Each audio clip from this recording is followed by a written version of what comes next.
j'ai pas voulu en mettre plus parce que... Mais j'ai simplement mis les phrases essentielles des autres témoignages. Enfin, je ne les ai pas tous mis d'ailleurs, de certains autres témoignages. Voilà, donc Rogero Brizola, volleyball. Voilà, alors voilà ce qu'il dit lui, il y a tout un parcours aussi. Voilà. Je ne demande pas la victoire, mais la patience lors des moments difficiles en match. Je demande à Jésus de m'aider à être calme et serein en toute situation. La paix intérieure qu'il me donne est une chose précieuse. Il faut remettre constamment son existence dans les mains de Dieu. Ça rejoint un peu déjà ce qui a été dit. Et le mot patience, hein, mais calme et serein, voilà. Hein. Voilà ce qu'apporte la foi. Ouais. Alors, vous remarquez peut-être dans tous ces témoignages, Jésus, ça revient souvent. Hein. Oui. Et qu'est-ce que ça vous dit? Je suis étonnée, moi. Oui, parce que c'est les évangélistes. Et les évangélistes, c'est vraiment Jésus, Jésus, Jésus, beaucoup plus que nous. Et du coup, ils mettent bien le nom de Jésus sur ce qui se passe en eux et qui les libère, qui les sauve. Donc c'est pas fou, hein. Mais bon. Comment? Oui, oui, oui. Mais bon, il y a quelque chose. Jérôme le footballeur, il a tatoué sur oui. Le Seigneur est mon Oui, bébé. oui, oui. Oui. Je sais pas, c'est beau ça. Oui, j'ai encore lu dans la chronique hier qu'ils en parlent aussi et qu'il est pratiquant, il y tient, oui. Oui. Ben, c'est peut-être... faut peut-être bien, pourquoi pas en parler seul? Il n'y a pas que ça, mais c'est bien normal. Si c'est important pour nous, pourquoi on va le cacher? Ouais. Moi, je trouve que c'est bien ces témoignages-là. Moi, je trouve que... Alors, donc, ils ont fait ça pour le distribuer à l'occasion, je ne sais pas comment ils vont faire. C'est en masse, hein. Ils distribuent ça à la fin des matchs. Ouais. Ils donnent aux gens. Et je trouve que c'est... Avant, ils faisaient ça, mais ils donnaient que le Nouveau Testament. Moi, j'ai vu ça, par exemple, quand je courais au Cross du Figaro. Il y avait des évangélistes. Ils avaient même aussi « J'aime Jésus ». Bon, moi, je n'aimais pas trop ça. Hein. Bon, mais ils donnaient des évangiles comme ça, bien en veux-tu, en voilà. Mais là, il y a les témoignages, ça parle beaucoup plus, hein, à la fin, au début, à la fin. Du coup, oui, on a envie de lire. Comment? Ils sont des lards. Voilà, oui. Et après, ben, si on a 5 minutes, ouais, l'action décisive, enfin bon, voilà. Et, je veux dire. Alors, Daniel Diaz, lui, c'est, donc il a ni bras ni jambes. Oui, il lui manque un bras, une jambe, ou je ne sais même plus. Donc c'est vraiment le paralympique, hein, donc voilà. Bien sûr, les autres peuvent me regarder et se dire qu'il me manque quelque chose physiquement, mais beaucoup de gens ont des manques spirituels. Ne nous décourageons pas parce qu'il nous manque un bras ou une jambe. Ah oui, quand même, hein, c'est pas... Hein. Dieu ne regarde pas cela, il nous voit entièrement, il voit ce qui est à l'intérieur de notre cœur. C'est une grande joie de constater combien il est bon envers nous. Ben, c'est beau aussi, là, hein, parce qu'un handicapé, je ne sais pas s'il lui manque un bras ou une jambe, ou carrément les deux, j'en sais rien, ils ne précisent pas, mais voilà, enfin bon. Hein. Donc, il accepte...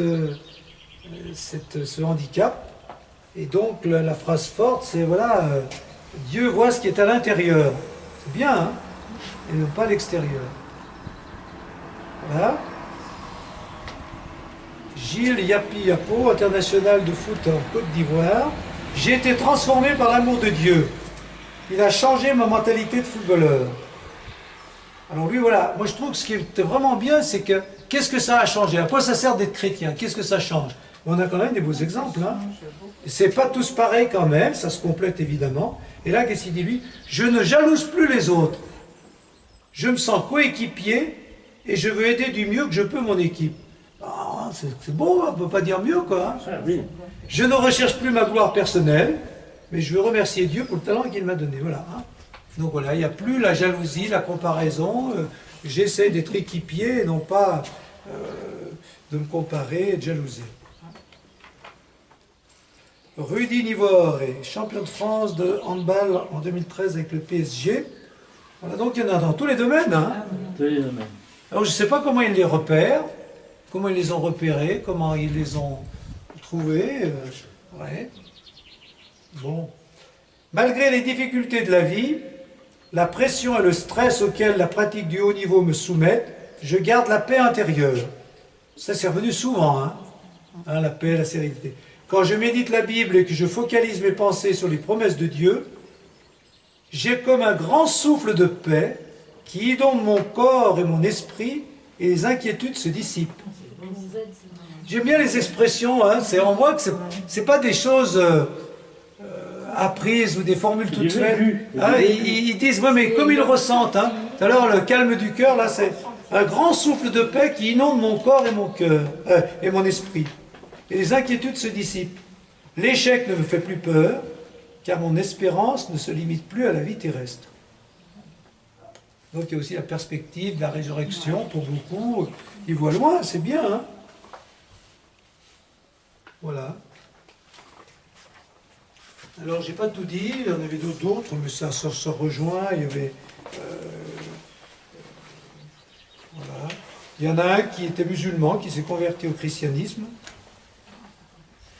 Il y en a un autre qui raconte comment, en pleine dépression, parce que le haut niveau, c'est c'est bien joli, hein, le haut niveau, mais quand il y a un pépin, ils sont vite réduits à rien, ils plongent. Hein.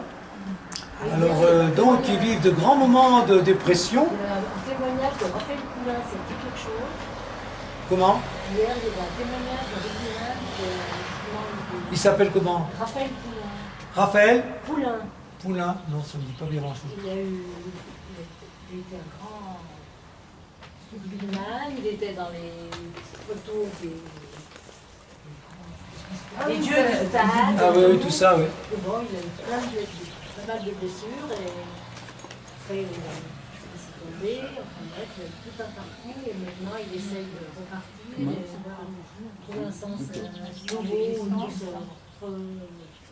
se relancer dans quelque chose. C'était vraiment fort. Ah oui. Et il disait pas qu'il avait trouvé la foi, mais qu'il était en recherche spirituelle avant tout et que c'est ce qui manquait même aujourd'hui.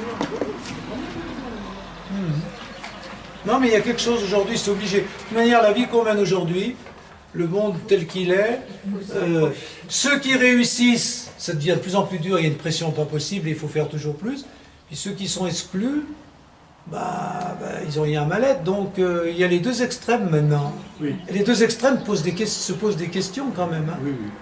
S'il n'y a pas un autre sens que toujours plus, ça va pas aller. Hein. Là, on a vu les gens du sport, mais dans la finance, les traders et tout. Puis voilà. Il y a le même phénomène. Il y a le même phénomène chez les traders, chez plus de la vie humaine. Il est tombé dans les Antilles.